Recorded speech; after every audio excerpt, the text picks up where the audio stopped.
আসসালামু আলাইকুম। আমি নুরুন নাহারা, চ্যানেল কুর্সির পক্ষ থেকে সকলকে জানাই শুভেচ্ছা ও অভিনন্দন। কেমন আছেন সকলে? আমি কিন্তু ভালো আছি, কারণ আমি দেশের গণ্ডি পেরিয়ে দেশের বাইরে আমার পাশের দেশ আমি ভারতে এসেছি এবং এখানে এসে আমি আপনাদেরই একজন প্রিয় ব্যক্তিত্ব, আপনাদের কাছের মানুষ, তাকে আপনাদের সামনে উপস্থাপন করব। আমি নাম বলবো না, আপনারাই নাম বলবেন কাকে এনেছি। আমি শুটিং স্পটে এসেছি এবং তেমনই একজন কৃতি সন্তান কলকাতায়, তার সঙ্গে আপনাদেরকে পরিচয় করিয়ে দিচ্ছি। যাকে দেখতে পান স্টার জলসা, জি বাংলা, বিভিন্ন চ্যানেলে আপনারা দেখে থাকেন। দাদা আদাব। নমস্কার, আদাব। হ্যাঁ, কেমন আছেন? খুব ভালো আছি।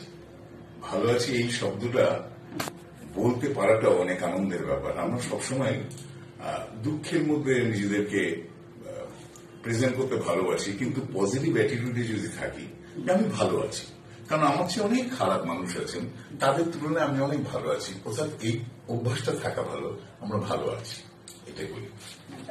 নমস্কার, আপনাদের ভালোবাসার মানুষ আমি।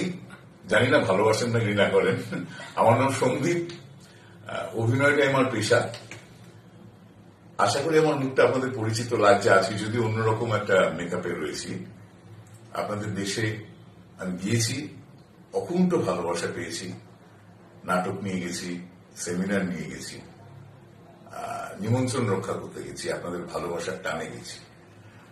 আমরা একটা বিচ্ছিরি সময়ের মধ্যে দিয়ে গেলাম বলবো না, এদের বলতে পারি যে এখনো যাচ্ছি আমরা। একটা পরিবর্তিত পরিস্থিতি, গোটা পৃথিবী জুড়ে এক মারণ রোগ করোনার দাপটে আমরা প্রত্যেকে অতিষ্ঠ। তো সেই সময় থেকে এখন একটু হালকা হয়েছে পরিস্থিতিটা। আপনাদের সবার উদ্দেশ্যে কথা শুরু করার আগেই বলে দিই, আপনারা একটু সাবধানে থাকবেন, নিজেদের যত্ন নেবেন, নিজেদের ভালো রাখবেন, পাশের মানুষটিকেও যত্নে এবং ভালো রাখার চেষ্টা করবেন। হ্যাঁ দাদা, আপনি তো আপনার এই জগতে আসা, অভিনয় জগতে আসা মানে কত আগে? অভিনয় জগতে আসা মানে সেটা বলতে গেলে আমি অভিনয় শুরু করি 5 বছর বয়সে রবীন্দ্রনাথ ঠাকুরের ডাকঘর নাটকে। তখন অমল দিয়ে শুরু করি।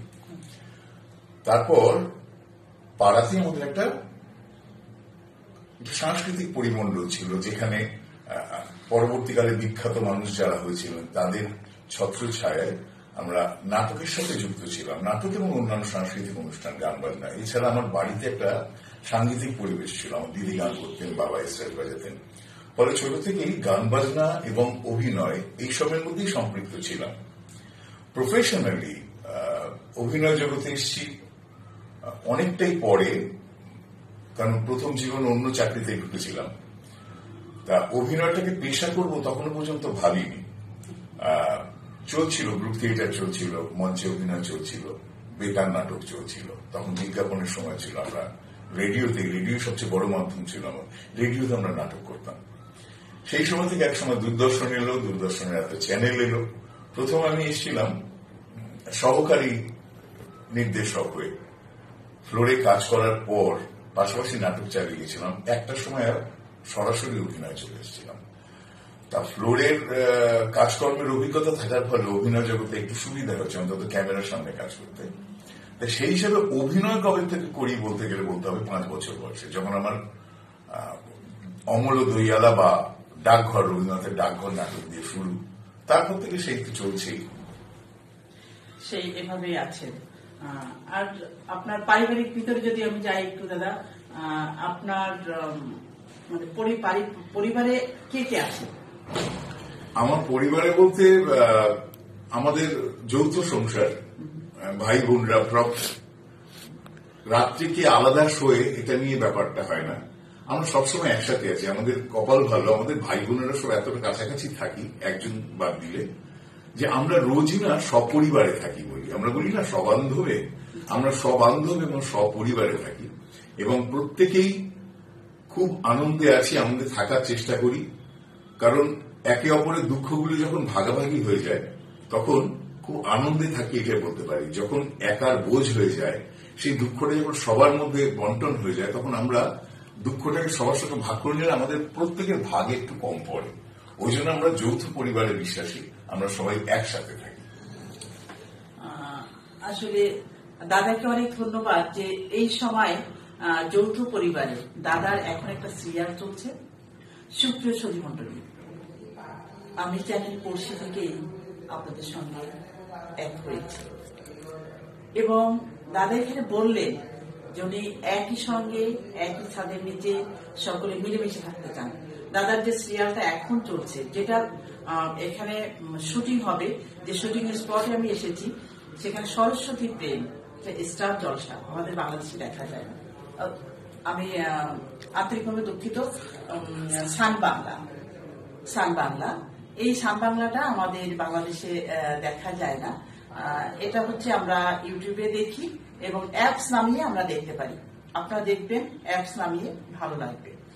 সেখানে দাদা ঠিক যেমন যৌথ ফ্যামিলিতে দাদাই হচ্ছেন অনিনল, ঠিক তেমনি ওনার ফ্যামিলিটাও শুনে আমার খুব ভালো লাগলো যে দাদা আপনি যেভাবে অভিনয়ের জগতে যেভাবে আছেন, ঠিক তেমনি করে আপনার নিজের ফ্যামিলিতে আছেন।